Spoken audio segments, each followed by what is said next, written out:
ses enfants. Qui est ce quatrième homme? Je vais vous dire qui il est. Dans la Genèse, il est la semence de la femme. Dans Exode, il est l'agneau pascal. Dans Lévitique, un grand prêtre. Dans Nombre, une colonne de nuée le jour et une colonne de feu la nuit. Dans Deutéronome, il est le prophète comme Moïse. Dans Josué, il est le capitaine de notre salut. Dans Juge, il est notre juge et législateur. Ruth, il est le rédempteur. 1 et 2 Samuel, il est un prophète de confiance. Dans Roi et Chronique, notre roi qui règne. Dans Esdras, le scribe fidèle. Dans Néhémie, le reconstructeur des murs détruits de la vie humaine. Dans Esther, notre Mardoché.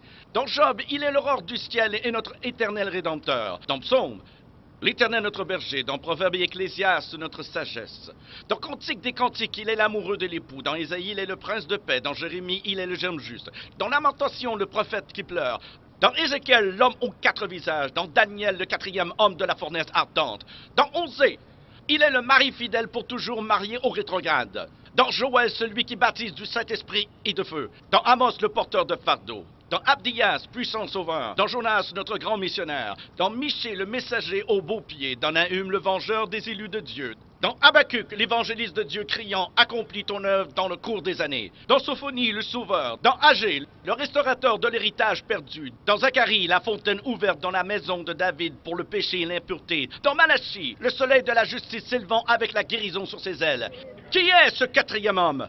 Dans Matthieu, il est le Messie. Dans Marc, le faiseur de miracles. Luc, le Fils de l'homme. Jean, le Fils de Dieu. Acte, le Saint-Esprit. Dans Romains, notre justicier. Corinthiens, notre sanctification. Dans Galates, il est le rédempteur de la malédiction de la loi. Dans Éphésiens, il est le Christ de richesse infinie. Dans Philippiens, le Dieu qui pourvoit à tous nos besoins. Dans Colossiens, la plénitude de la divinité. 1 et 2 Thessaloniciens, notre roi qui vient bientôt. 1 et 2 Timothée, le médiateur entre Dieu et l'homme.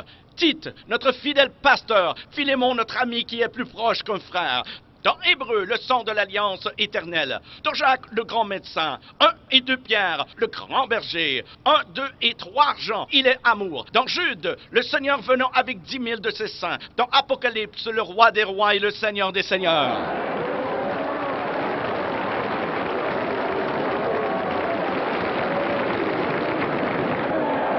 Qui est ce quatrième homme? Je vais vous dire qui il est. C'est le sacrifice d'Abel.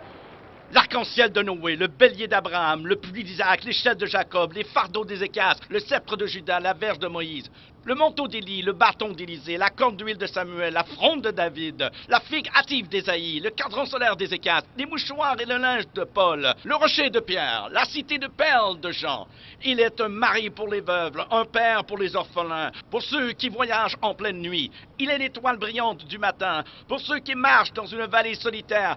Il est le lys des champs, la rose des sables, le sarment de vie et le miel du rocher. Qui est-il? Qui est le quatrième homme? Il est Jésus! Il est Jésus, le Fils de Dieu!